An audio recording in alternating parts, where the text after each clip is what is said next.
O que é uma figura de linguagem? São formas diferentes de você dizer a língua portuguesa. São maneiras diversas de você apresentar um enunciado. E isso requer um pouquinho de interpretação, que é o que nós iremos fazer. Conceituar e, ao mesmo tempo, nós também vamos aprender a interpretá-las, ok? Vamos lá. A primeira delas é a metáfora, a mãe de todas as figuras de linguagem. Mas como assim a mãe? Mas como assim a mãe de todas as figuras de linguagem? Porque a metáfora nada mais é que uma comparação implícita. É uma forma diferenciada de você comparar dois elementos super distintos, ou distintos, mas que você encontra entre eles algo bem comum. Então, o exemplo aqui deixa muito claro o que é uma metáfora. Aquela menina é uma flor, ou seja, eu estou comparando uma garota a uma flor. Claro que por trás desta mensagem, ou seja, nas entrelinhas, a gente entende que ela é uma garota agradável, é uma garota meiga, delicada, porque a flor também se coloca como um elemento delicado da natureza, ou você percebe que isso requer um pouco de interpretação e compreensão, é ou não é? Então, quando você quiser ter a certeza de uma figura de linguagem como metáfora, não se esquece de que a gente utiliza o verbo ser. Sim, o verbo ser é um verbo de ligação muito utilizado no trabalho da comparação metafórica. Tudo bem? Vamos para a próxima figura de linguagem. Metonímia. Metonímia significa representar um elemento por meio de outro. E essa representação ela acontece por uma certa substituição. Pois bem, quando você substitui um elemento de um local em outro, e nisso você está querendo fazer com que um represente o outro, sim, você está tratando de metonímia. A metonímia costuma acontecer com obra, e autor, costuma acontecer com instrumento e aquele que usa. Também temos metonímia com conteúdo e continente. Isso requer um pouquinho de separação entre o que é metáfora também, tá? Porque vamos ao exemplo. Eu leio Machado de Assis. Na realidade, Machado de Assis está representando todo um legado que ele deixou de obras para nós. No fundo eu leio a obra, eu não leio Machado. Em um instante não falta Graciliano Ramos. Claro que estou me referindo à obra. Tomei um copo d'água. Não tomou o copo, tomou a água. Viu que é feito por meio de representações? Claro, representações de palavras que estão ali no mesmo campo de sentido entre si, A gente sabe que não vai ser uma representação totalmente louca. É uma representação que tem uma certa lógica em ser feita. A metonímia e a metáfora são figuras muito, muito importantes. São figuras aclamadíssimas por provas, por exemplo, como a COPEV. Então, não se esquece desta figura de linguagem, tá bem? Não se esquece. Vamos para mais uma, a sinestesia. Sinestesia significa misturar exatamente os sentidos humanos. Quando você é sinestésico, você vai fazer de uma maneira bem criativa com que o olfato e o paladar se juntem, ou o olfato e a visão, ou o tato e a audição. Quando você mistura os sentidos humanos, quando eu falo os sentidos humanos, os 5 sentidos que nós temos, olfato, paladar, tato, visão, ok? Audição. Como isso pode ser feito? Vamos ao exemplo. O cheiro doce da infância. Doce, paladar, cheiro, O olfato. O que você percebe aqui? A confusão, a mistura entre os dois sentidos, entre as duas sensações, as impressões sensoriais. Mamá, a gente fala muito isso no dia a dia. O cheiro de verde. Quando você passa por uma planta que tem um cheiro característico. O cheiro doce para perfumes. Um beijo inodoro. Olha, beijo é tato. Inodoro significa o quê? Sem cheiro, sem odor. Então, quando você faz esse tipo de junção, não se esquece, estamos falando de sinestesia. Tudo bem? Vamos à nossa próxima figura. Meu Deus, importantíssima. Todas são muito importantes, não tem como a gente fugir de cada uma delas, não tem. Antítese, que significa os lados opostos. Mas cuidado, porque antítese é o uso de palavras opostas. Há uma grande confusão com o paradoxo. Antítese, palavras opostas. Bem, mal. Uma novela da Globo bem interessante, meu bem, meu mal. Então aqui você percebe o uso claro de uma antítese. O ódio e o amor andam de mãos dadas. O que é que você entende? Que a palavra ódio e amor, por serem antônimas, sim, eu utilizei um recurso chamado antítese. Ao utilizar um recurso chamado antítese, nós temos o que a gente chama de uma figura de linguagem que trabalha a oposição. Mamá, e se não houvesse, por exemplo, as palavras contrárias? Como é que a gente iria chamar isso? Se fosse pelo meio do sentido e não das palavras contrárias, a gente chama de paradoxo. Mas veremos isso daqui a pouco. Não fica afobado, pelo amor de Deus. Bebezões, não fica. Então, a antítese, ela é muito, muito importante. Vamos continuar agora com ele, o próprio paradoxo, né? O paradoxo como sendo uma figura que trabalha com as ideias contrárias, não mais as palavras, e sim as ideias. Amor é fogo que arde sem se ver. É um contentamento descontente, dor que desatina sem doer. Você sente que a ideia mesma, né, desse poema é trazer a confusão dos sentidos por meio da oposição. O amor é fogo, mas um fogo que não arde. Veja que eu não necessariamente trabalhei palavras contrárias. Não, não, não. Mas eu trabalhei exatamente o que? Com os sentidos. Porque fogo pressupõe arder quando toca em nossa pele, quando aproxima-se do nosso corpo. Então, não se esquece, né, de que aqui nós temos a oposição de ideias.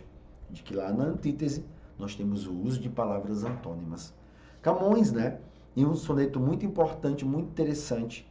Mamá, eu percebi que as poesias trazem muitas figuras de linguagem. Sim, porque as poesias são exatamente feitas, né, com a intenção de várias interpretações, da plurissignificação, da polissemia, várias interpretações, vários sentidos. E nada melhor do que usar figuras de linguagem para conferir isso ao texto. Tá bem? Show de bola. Vamos agora para mais uma figura, eufemismo. Meu Deus, quando eu estou sendo eufêmico, eu estou sendo suave. Pois é, fica suave, a gente fala muito isso, a galera fala muito isso em gírias, né, aqui em Maceió. Tá suave, tá de boa. Pois é, o eufemismo é você abrandar um sentido que causaria choque, que deixaria as pessoas, meu Deus do céu. Você encontrar uma amiga e dizer, ó, amiga, quantas pontas duplas em seu cabelo, isso causa um problema muito grande. Você dizer, amiga, seu cabelo está estranho, precisa de um pouco de cuidado, você está sendo eufêmico, está suavizando. A palavra morte, por exemplo, eu acho que é uma das palavras mais utilizadas para suavizar. Porque a palavra morte, as pessoas costumam dizer, saiu desta para melhor, né? Está na terra de pés juntos, foi para a ala de Deus. Então a palavra morte, ela recebeu por várias partes do país diversos formatos de eufemismo. Vamos ver o exemplo que eu coloquei para vocês? Vamos lá. Ele passou dessa para melhor, ou seja, ele morreu, né? Muito utilizada, muito feita pelos brasileiros. Agora, mas por que a gente utiliza tanto eufemismos para a morte? Porque nós, no Ocidente, temos o medo da morte, né? A morte tem até uma representação por meio de uma figura de alguém com um estrovengo, um machado, sei lá o que é aquilo, né? E aí a gente tem essa representação, ou seja, a morte causa medo e as pessoas, elas utilizam eufemismos para não falar o nome. A mesma coisa com algumas doenças, como por exemplo o câncer, eles falam CA, né? Doença ruim, doença também ruim, ou então doença de mulher, que são doenças venéreas em algumas partes do país, ou seja, chama-se eufemismo. Copeve cobra? Muito. Copeve cobra muito? Demais até. Então, pelo amor de Deus, né? Valoriza esse tipo de conhecimento, tá? Para a prova. Vamos agora para a hipérbole. Pois é. Hipérbole significa exagerar, brigar, exagerar, gritar, vociferar sobre aquilo. Inclusive é muito normal você falar hipérbole com uma ênfase muito grande, né? Hiper, já diz tudo. Hiper, o sentido é além da conta, além do que deveria ser dito. E na hipérbole, nós temos um exagero no sentido. Não basta dizer, eu quero tal coisa. Eu estou morrendo de fome. Você poderia expressar isso de outra maneira, dizer que eu estou com fome, eu quero comer. Mas você diz, estou morrendo de fome. Existe até uma música muito interessante do Cazuza que diz, amor da minha vida, daqui até a eternidade. E você percebe que nessa música, sim, vários versos, ou praticamente todos os versos, possuem algum tipo de hipérbole. A hipérbole, ela tem essa intenção de enfatizar. Coisa que é muito normal no ser humano, muito normal no homem. Concordam, minha gente? Mamá, eu percebo que uma frase pode ter mais de uma figura de linguagem. O que é que eu faço quando isso acontecer? Você faz o seguinte, quando você perceber que uma frase tem mais de uma figura de linguagem, vai ter que observar a predominância. Qual delas é a mais forte? Pois bem, a mais forte é aquela que você vai exatamente, estudar. A mais forte é aquela que você vai trabalhar para poder marcar a sua letra. Porque é muito normal na Coppev você encontrar enunciado, uma poesia, um poema, com várias figuras de linguagem, 2, 3, 4, 5, mas sempre observe para que a mensagem foi feita. Qual foi a intenção dessa mensagem? Ao perceber a intenção, você automaticamente classifica a figura de linguagem, tá bem? Não se esquece. Vamos para mais uma figura de linguagem, que é a ironia. Ser irônico, algo muito próprio do ser humano. Porque quando você é irônico, você automaticamente está subvertendo as ideias. Você concorda que ironia é você dizer algo sempre pensando no contrário? Quando você é irônico, você faz com que a pessoa entenda o contrário da mensagem que você disse. Ser irônico é, até de uma maneira muito calma, expressar uma mensagem, mas o que está por trás dela é algo muito avassalador, muito diferente, muito complicado, muito forte. E a outra pessoa, ela entra em choque quando ouve, né? Fale mais alto. Lá da esquina ainda não dá para ouvir. Olha a ironia, meu Deus! Essa ironia é uma das melhores. Porque o fale mais alto não é porque realmente queira que fale mais alto. Mas o fale mais alto significa, você está falando alto demais. Isso não está legal. Pare com isso, né? Então, a minha intencionalidade está por trás de uma mensagem como esta, super irônica. É quando se diz uma coisa querendo dizer o contrário. É quando você subverte os sentidos. E nessa subversão de sentidos, obviamente, você cria no outro uma perspectiva de que ela tem que mudar aquilo que ela está fazendo, de que ela tem que fazer o contrário. Show de bola? Ironia é uma figura tendência para quem vai fazer prova de Marechal. Não tenho dúvidas disso, porque os textos costumam ser irônicos. Vários textos costumam ser irônicos, tá bem? Show de bola, bebezões. Não se esquece, segue o Tio Mamá lá, Maílson Farias Cursos. Vai lá, segue o Tio Mamá e participa das enquetes. Eu coloco enquetes também para Marechal Deodoro. Eu coloco muitas novidades no meu Instagram, tá bem? @Maílson Farias Cursos. Vamos para o próximo vídeo. Personificação ou prosopopeia. Próximo slide. Mamá, o que é uma personificação? Personificar, transformar em pessoa. Personificar, dar vida a seres que não têm. Quando você pega um ser qualquer, como por exemplo, sei lá, uma caneta, e você faz com que essa caneta, na mensagem, ela possa ter vida, você está criando uma personificação.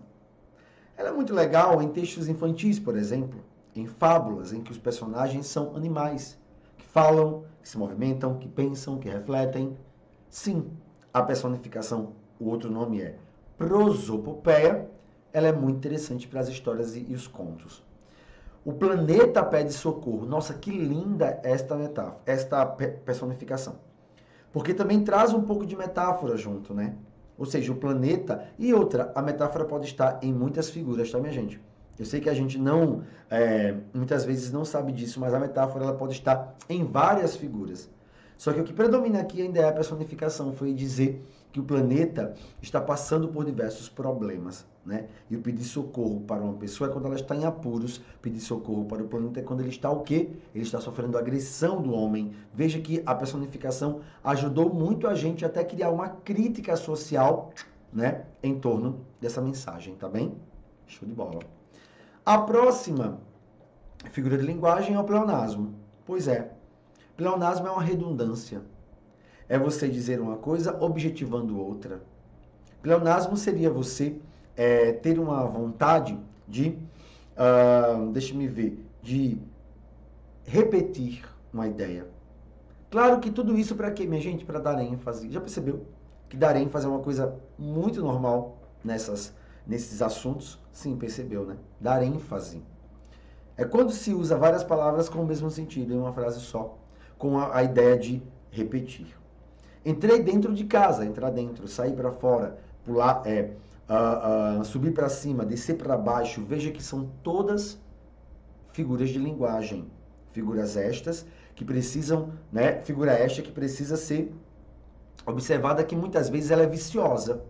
Mas o que é um pleonasmo vicioso? É quando as pessoas falam sem nem refletir sobre o que estão falando. Só que existem pleonasmos que são bonitos e são até poéticos, né? Quando eu digo assim, sonhei um sonho maravilhoso que mudava a minha vida, aí é uma ideia meio poética, né? Mas entrar para dentro, subir para fora, entrar para dentro, sair para fora, subir para cima, descer para baixo, passa a ser um pleonasmo pobre, chula. Entendeu agora? Entendeu? Número 11, né, nós temos a aliteração, muito família da assonância. A aliteração significa repetir, né? Os sons vocálicos. O rato roeu. Mas o que é a assonância, então? A assonância é você repetir as vogais. Inclusive anota aí, gente. Eu acho até legal você ter umas informações a mais. Assonância, repetir vogais. Né?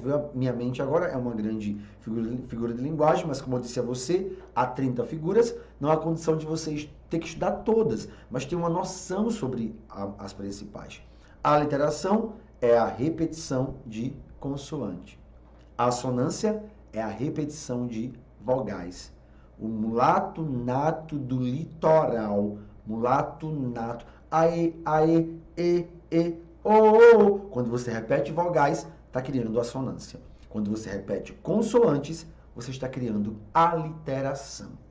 Sacou? Entendeu? Show de bola, né? Então, é muito interessante que você entenda a importância do que, gente? De uma figura de linguagem.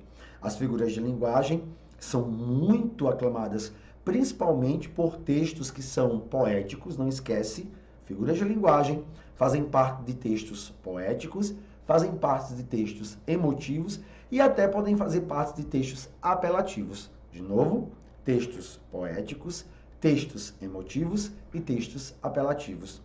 As figuras de linguagem nada mais são que maneiras diferentes de falar aquilo, né? De você pronunciar, de você enunciar tal coisa, não pronunciar, enunciar tal ideia. Elas têm todo um trabalho cultural, então em cada local do país você vai ter figuras de linguagem mais utilizadas que as outras e algumas que são utilizadas pelo Brasil inteiro, por várias regiões, a mesma figura.